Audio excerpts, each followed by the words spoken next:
Vaginal rejuvenation, a very frequently used term in many different ways. What it means basically is that we're stimulating the vaginal mucosa to have a better collagen, better blood supply, better sensation. And without those things, patients have pain with intercourse, urinary incontinence.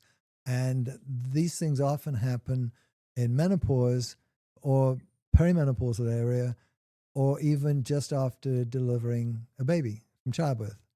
So it's usually low estrogen that causes that issue. So replacing the estrogen or assisting the repair of the tissues with estrogen, vaginal estrogen in low doses is very helpful. But we do have great technology now that helps to resolve these life-changing symptoms that patients are having. Now, I've seen patients that haven't been able to have intercourse for 5 or 10 years because of pain, and nobody's done anything about it. And now we do have ways. Some of it is hormone replacement therapy.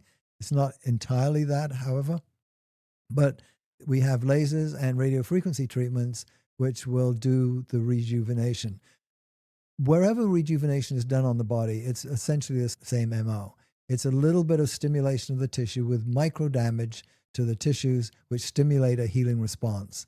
And that healing response is increased blood supply and increased collagen formation, making the tissues stronger and better again and will look better generally.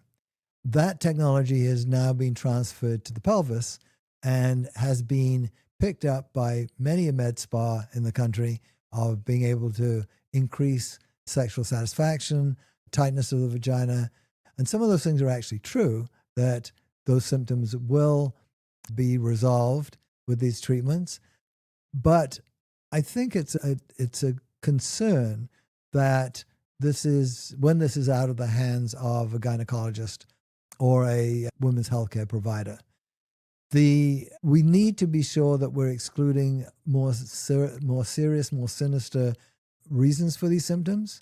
We can use the procedures unnecessarily where they're not going to help somebody if they're used for the wrong reason. So seeing a gynecologist is an important part, in my opinion, for this. We've been using these procedures for over 10 years now, since they first arrived on our shores. And it's really, I had a sort of awakening recently with a new provider coming into my office who had no experience with these technologies before.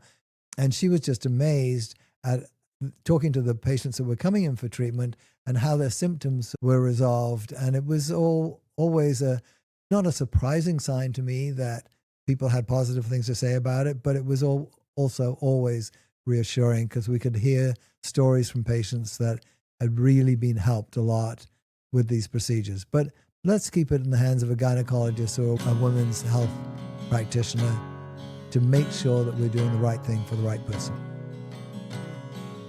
Well, thanks for listening. We're getting really good feedback. We'd really appreciate a review on Apple Podcast, Spotify, or wherever you're listening. Thank you. You can always DM the Vagina.Dr. Instagram with any questions or topics you'd like to learn more about, or email us. The Vagina.Dr. Podcast. It all starts here.